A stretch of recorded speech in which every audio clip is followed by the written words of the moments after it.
අමතරව තව මුහුණක් තිබ්බත් කොහොමද තේවිද? නිකන් මුහුණක් නෙමෙයි. හැම වෙලේම ඔයාට කොඳුරන මුහුණ. ඔයා නිදා ගන්න වෙලාවට, ඔයා hina වෙන වෙලාවට, ඔයා අඬන වෙලාවට. හැබැයි ඔයා හිතන විදිහට ප්‍රතිචාර දක්වන මුහුණක් නෙමෙයි. සම්පූර්ණයෙන්ම හාත්පසින්ම විරුද්ධ විදිහට ප්‍රතිචාර දක්වන මුහුණක්. දවසක් දෙකක් නෙමෙයි අවුරුදු 23ක් පුරාවට මේ වගේ මුහුණක් එක ජීවත් වුණා කෙනෙක්. මේ ඒ කතාව. අපේ කතානායකයා එඩ්වර්ඩ් මෝඩ්‍රේක් ජීවත් වුණේ 19 වෙනි ශතවර්ෂයේ. ඊටමත් පොසත් වැදගත් හොඳ පවුලක තමයි මේ දරුවා උපත ලැබුවේ. තරුණයෙක් විදිහට දරුවෙක් විදිහට ඊටමත් සැප සම්පන්න වාසනාවන්ත ජීවිතයක් ගත කරන්න පුළුවන් විදිහට පවුල් පසුබිම සැකසීලා තිබුණත් මේ එඩ්වර්ඩ් මෝඩ්‍රේක් කියන දරුවා ඊටමත් බිහිසුණු තත්වයකට මුහුණ දුන්නා උපතේ සිටම. ඒ හින්දා කොයිතරම් පොහොසත් වුණත් උගත් වුණත් කොයිතරම් හොඳ පවුල් පසුබිමක් තිබුණත් ඔහුගේ ජීවිතය නම් ඒ කියන තරම් වාසනාවන්ත වුණේ නැහැ. මොකද සාමාන්‍ය මිනිස්සෙක්ට පිටින මුහුණකටකට වඩා අමතර මුහුණක් මේ එඩ්වර්ඩ් තරුණයාට පිරලා තිබ්බා.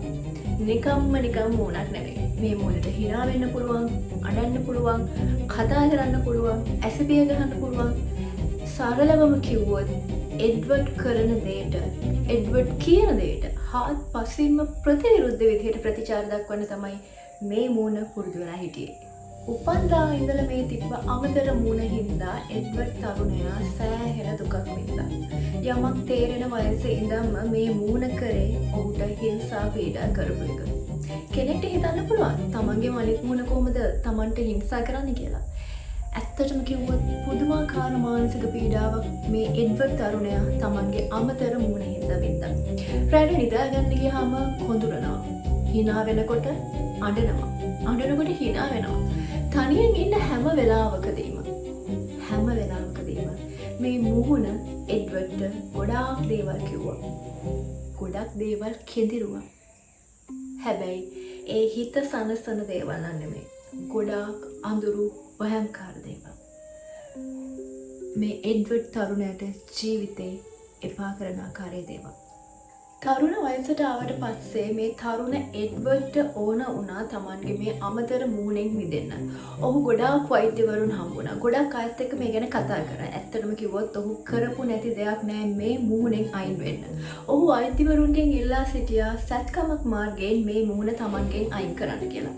හැබැයි ඒ 1800 වර්ෂය වෛද්‍ය විද්‍යාව මේ තරම් දියුණු නැහැ. ඉතින් වෛද්‍යවරු කිව්වේ මේ මූණ අයින් කරොත් සත්කමක් මගින් වුණත් ඔයාගේ ජීවිතයට එහෙම නැත්නම් එඩ්වර්ඩ්ගේ ජීවිතයට හානියක් වෙන්න පුළුවන් කියලා.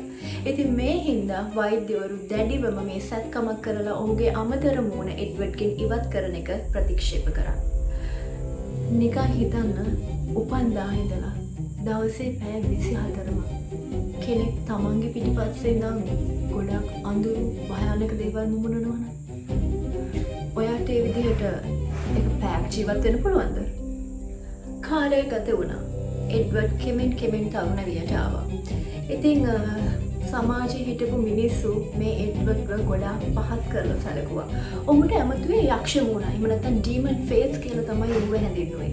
ඒ විතරක් නෙමෙයි සමාජයෙන් ලැබෙන රැවුම් ගැරවුම් හමුවේ කොයිතරම් නොසැලීන උත්සාහ කරත් තමන්ගේම මූණ, තමන්ගේම හිස පිටිපස්සේ තියෙන තමන්ගේම අනිත් මූණ තමන්ට ජීවිතේ එපා කරන විදිහට වැඩ කරා කියලා තමයි එඩ්වර්ඩ් කිව්වා කියන්නේ. හැම වෙලේම ඔහුගේ ජීවිතය අපායක් කළාලු. අවසානයේදී එඩ්වර්ඩ් තීරණය කළා අවුරුදු 23 දී ඔහුගේ ජීවිතේ සම්කරන්න. වයස අවුරුදු 23 වෙනකොට එඩ්වර්ඩ් සීදි වෙනසක් ගත්තා. 19 වෙනි ශතවර්ෂයේ ජීවත් වෙච්ච එඩ්වර්ඩ් මෝඩ්‍රේක් කියන මේ ප්‍රභූවරයාට තවත් මුහුණක් තිබ්බා. මේ මුහුණ Tamanට ගොඩක් රළු දේවල්, බිහිසුණු දේවල් ජීවිතේ එපා කරන දේවල් කෙඳිරුවා. ඒ හින්දා මුහු සීදි වෙනසක් ගත්තා. මේක තමයි සරලවම කතාව. ඉතින් මේ කතාව ඇත්තක්ද? ගොඩක් අය කියන විදිහට මේ එඩ්වර්ඩ් මෝඩ්‍රේක් කියන චරිතය ඇවිල්ලා ප්‍රබන්ධයක්. 1995 කියන අවුරුද්දේදී පුවත්පතේ පළ වූ සංගරාවක් ආශ්‍රයෙන් තමයි මේ දේවල් මේ කතන්දරේ නිර්මාණය වුණා කියලා සමහර අය සඳහන් කරන්නේ. මොකද මේකට ප්‍රධානම හේතුව තමයි මේ කතාව. එහෙමත් නැත්නම් මේ පුද්ගලයා ජීවත් වුණා කියලා ඔප්පු කරන්න පුළුවන් තරම් සාක්ෂි අද වෙනකන් හම්බ වෙලා නැහැ. හැබැයි ඒක නෙමෙයි හොඳම කතාව. එඩ්වර්ඩ් මෝඩ්‍රේක් කියන චරිතේ ඇත්තටම හිටියත් නැතත් 18 වෙනි ශතවර්ෂයෙන් පස්සේ මේ වගේ ජීවත් වෙච්ච පුද්ගලයෝ ඉන්නවා. මේ මෑතක් වෙනකම්. එඩ්වර්ඩ්ගේ කතාව ප්‍රබන්ධයක් වුණත් නැතත් මේ වගේ දුර්ලභ රෝගී තත්ත්වයක් තියෙනවා කියලා වෛද්‍ය විද්‍යාවෙන් දැන් හඳුනාගෙන තියෙනවා. ඒ නමින් ඩයිප්‍රොසොපස්. කලලේ ඇතිවන අසාමාන්‍ය ප්‍රෝටීනයේ විකෘතිතාවයක් හින්දා හෝ අසාමාන්‍ය නියුන් කලලයක් හින්දා මේ තත්ත්වය ඇති වෙන්න පුළුවන් කියලා තමයි වෛද්‍ය විද්‍යාවේ සඳහන් වෙන්නේ. මවගේ ගර්භාෂයේ වැඩෙන කලලයන් දෙකෙන් එකක් පමණක් නිරෝගීව වැඩෙද්දී අනෙත් කලලය විකෘති වෙලා හොඳින් වැඩෙන කලලයට බද්ධ වීම හේතුවෙන් මේ වගේ සිදුවීමක් ඉතාමත් මෑතකදී වාර්තා වුණා. ඒ 2005 අවුරුද්දේ ඊජිප්තුවේදී. මනර් මජෙඩ් නම් මේ දැරිවිය එඩ්වර්ඩ් වගේම මුහුණු දෙකක් සහිතව උපත ලැබුණා. ඇයගේ මේ අමතර මුහුණට සිනහවීමට, ඇසිඩිය ගැසීමට සහ ප්‍රතිචාර දැක්වීමට පුළුවන් වුණත් ස්වාධීනව පාලනය වීමට තරම් මොලයක් දැනීමක් එයට තිබුණේ නැහැ. පසු කාලීනව මේ මනර් මජෙඩ් නම් දැරිවියගේ අමතර මුහුණ වෛද්‍යවරුන් විසින් ශල්‍ය කර්මයක් වගේ ඉවත් කරා. ඒ සත්කමින් අනතුරුව වැඩි කාලයක් ජීවත් වීමට තරම් ඇය වාසනාවන්ත වුණේ නැහැ.